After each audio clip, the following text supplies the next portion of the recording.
नमस्कार मित्रांनो आणि स्वागत आहे तुमचं आपल्या एका छोट्याशा नवीन व्हिडिओमध्ये. मित्रांनो, आजची जी व्हिडिओ आहे ती असणार आहे आपल्या गाडीच्या टायरबद्दल. आज मी तुम्हाला टायरबद्दल थोडीफार इन्फॉर्मेशन देणार आहे आजच्या व्हिडिओमध्ये. कोणत्या कंपनीचे टायर टाकायचे किंवा मग टायर आपले किती राहिलेले आहेत. समजा तुम्ही दुसरी सेकंड हँड गाडी जरी घेत असाल तरीसुद्धा त्या गाडीचे आपल्याला टायर बघावे लागतात. तर ते टायर कसे चेक करावे की किती % राहिलेले आहे, अजून किती किलोमीटर चालतील हे जर तुम्हाला चेक करायचं असेल किंवा जरी तुमची स्वतःची गाडी असेल आणि त्या गाडीचेसुद्धा तुम्हाला जर टायर चेक करायचे असेल तर यासाठी मी आजची व्हिडिओ बनवलेली आहे. तर मित्रांनो, आता माझ्या गाडीचे जे टायर आहेत ते सुद्धा जवळजवळ जायला झाले, म्हणजे गेलेलेच आहेत. पण मी तरी सुद्धा तुम्हाला सांगणार आहे की कशाप्रकारे आपण चेक करायचं आहे. तर सर्वात पहिली गोष्ट ती म्हणजे की आपल्याला टायर जर असं जवळूनच बघितलं तर आपल्याला समजून जाईल की ह्याच्यामध्ये हे जे ग्रूव्स आहेत हे किती प्रमाणात राहिलेले. आता जर बघितलं या टायरच्या ह्याच्यात जर बघितलं तर ग्रूव्स जे आहेत ते एकदम कमी राहिलेले आहेत. हा टायर जवळजवळ विचार केला तर 90% तरी हा टायर घासला गेलेला आहे. फक्त 10%च हा टायर राहिलेला आहे. कारण पूर्ण 100% ज्यावेळी घासला जाईल त्यावेळी पूर्ण गोल होऊन जाईल. आता जर बघितलं थोडेफार हे ग्रूव्स याच्यामध्ये तुम्हाला बघायला मिळते. म्हणजे याचा अर्थ काय की हा 90% टायर घासला गेलेला आहे, अजून 10% टायर बाकी आहे. आणि आपल्या गाड्यांचे जे टायर असतात ना मित्रांनो, ते मॅक्सिमम जर तुम्ही बघितलं जास्तीत जास्त एक 40 ते 45,000 किलोमीटर चालतात. पण काही जे गाड्या असतात किंवा काही जे चालवण्यावर सुद्धा डिपेंड असतं, काही जे ड्रायव्हर असतात ते टायर 70 किंवा 80,000 किलोमीटर ते हे सुद्धा चालले जातात. म्हणजे 70,000 किंवा 80,000 किलोमीटरसुद्धा चालवले जातात. तर आता जर या गाडीचा विचार केला तर ही गाडीची रनिंग ऑलमोस्ट 1,35,000 झालेली आहे. या गाडीचे कंपनीपासून टायर आले होते, त्यानंतर एकदा आम्ही हे टायर चेंज केलेले. आता हे आम्ही पुन्हा ब्रिस्टॉनचेच टायर टाकलेले आहेत. तर ह्याच्या आधीसुद्धा ब्रिस्टॉनचेच टायर आले होते. ब्रिस्टॉन इकोपिया या ब्रँडचे असे टायर आले होते. तर आता आम्ही ब्रिस्टॉन स्टर्डो या ह्याचे टायर टाकले होते. तर ते सुद्धा जवळजवळ जायला आलेत. सर्वप्रथम मी तुम्हाला सांगतो की कोणत्या कंपनीचे टायर जे आहेत ते चांगले असतात. आता जर विचार केला तर मार्केटमध्ये खूप साऱ्या कंपन्या आहेत टायरच्या, ज्याच्यामध्ये Bridgestone, Michelin, CEAT, MRF, Apollo, Yokohama आणि आणखीन खूप साऱ्या कंपन्या या आपल्याला टायर बनवून देतात. तर बऱ्याचशा कंपन्या आपल्या मार्केटमध्ये आहेत. तुम्हाला कोणत्याही प्रकारचे तुम्ही घेऊ शकता. माझा जर विचार केला तर आम्ही शक्यतो बऱ्याचशा गाड्यांमध्ये योकोहामा किंवा ब्रिस्टॉन या 2 कंपन्यांचे टायर टाकतो. मिशलिनसुद्धा चांगला आहे, पण मिशलिनचं काय असतं माहिती आहे का, थोडी किंमत जास्त असते. बाकी त्याचं जे रबर मटेरियल असतं किंवा टायरची जी क्वालिटी असते ती खूप सुंदर असते. पण मिशलिनची फक्त किंमत थोडी जास्त असते, त्याच्यामुळे मिशलिन फार कमी लोकं घेतात. तर आज सर्वात जास्त चालणारा टायर तो म्हणजे की ब्रिस्टॉन आणि योकोहामाचे सुद्धा बरेच लोकं टायर टाकतात. ते सुद्धा खूप चांगलं असतात. त्याचा जो रबर कंपाऊंड असतो तो खूप सॉफ्ट असतो, त्याच्यामुळे बरेच जण हे आपल्याला योकोहामाचे टायर टाकताना दिसतील. आता माझ्या गाडीमध्ये जर बघितलं तुम्ही तर इथे ब्रिस्टॉनची तुम्हाला ब्रँडिंग बघायला मिळेल. ब्रिस्टॉन आणि हा इकोपिया म्हणून हा टायर यायचा, हा कंपनीकडून टायर यायचा. हा आता माझ्या गाडीचा स्टेपनीचा टायर आहे, तो आम्ही सध्या वापरात आणलेला आहे. तो सुद्धा जवळजवळ संपायला झालेला आहे. बघू शकता याचेसुद्धा ग्रूव्ज एकदम कमी राहिलेले आहेत.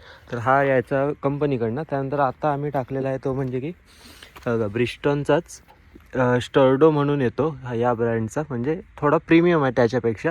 तर तो आम्ही सध्या टाकलेला आहे. त्याची जी क्वालिटी आहे किंवा त्याची जी रनिंग लाईफ आहे तीसुद्धा जास्त असते, त्याच्यामुळे आम्ही हा टायर टाकला होता. या गाडीची टायर साईज जर बघितली 185, 65, R15. या गाडीचे जर टायर विचार केला ना तर जवळजवळ 6 ते 6,500च्या रेंजमध्ये आपल्याला या गाडीचा टायर मिळून जाईल. आता आम्ही ब्रिस्टॉनचं बोलतो. योकोहामाचा जर विचार केला तर तो आणखीन थोडा 200-300 रुपये स्वस्त टायर मिळून जाईल.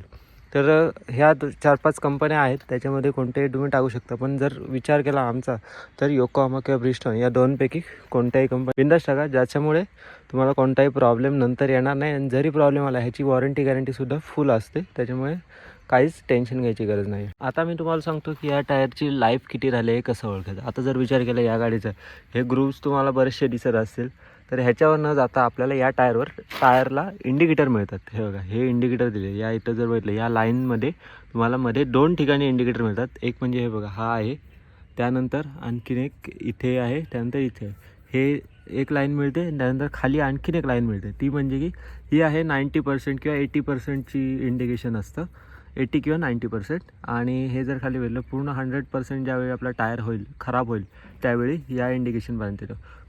पण आपल्याला काय करायचं आहे, या इंडिकेटरपर्यंत जायचं नाही आहे. आपल्याला जेव्हा आपल्या गाडीचे टायर या इंडिकेटरपर्यंत येतील त्यावेळीच आपल्याला चेंज करून घ्यायचे आहेत. आता जर बघितलं प्रत्येक गाडीच्या टायरमध्ये कोणत्याही कंपनी घ्या तुम्ही, तुम्हाला यामध्ये हे अशा प्रकारचे टायर इंडिकेटर मिळून जातील, जेणेकरून तुम्हाला समजून जाईल की आता आपल्या गाडीचे टायर बदली करायचे. आता या गाडीचं जर बघितलं, या गाडीचीसुद्धा बघू शकता या ह्याची जी लेवल आहे ती एकदम जवळ आलेली आहे. त्याच्यामुळे आता आपणसुद्धा या गाडीचे टायर रिप्लेस करणार.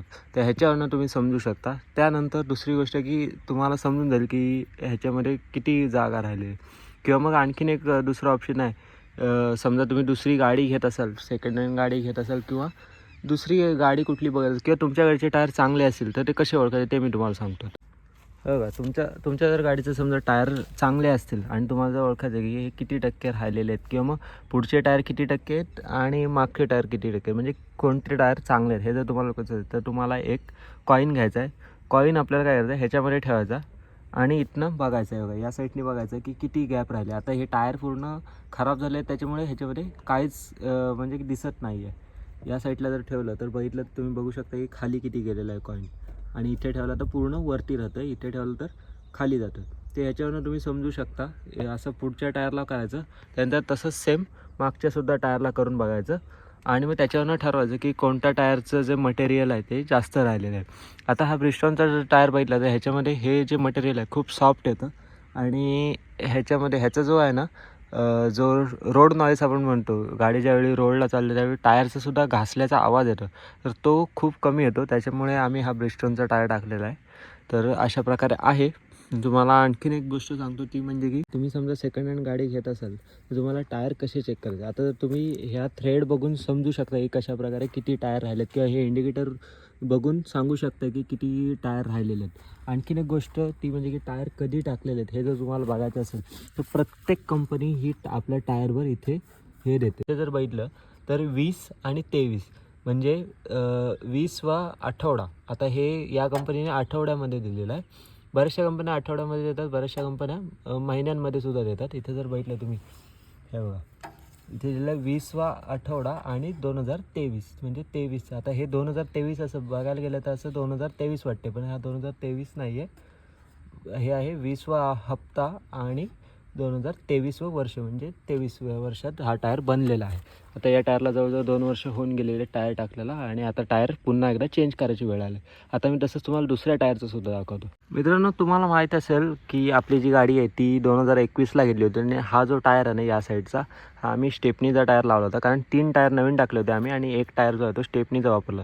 हा टायर आपला 21चा म्हणजे गाडीसोबतचा टायर आहे. इथे तुम्हाला जर बघितलं, हे बघा इथे तुम्हाला दिसत असेल, हा 51वा हप्ता आहे आणि 21वा वर्ष आहे, म्हणजे 2021चा आणि 51व्या हप्त्यामध्ये हा टायर मॅन्युफॅक्चर झालेला आहे. तर यावरनं तुम्ही समजा सेकंड हँड गाडी घेत असेल तर यावरनं तुम्ही ओळखू शकता की गाडीचे टायर कधी चेंज केलेले आहेत. अशा प्रकारे आहे या काही गोष्टी.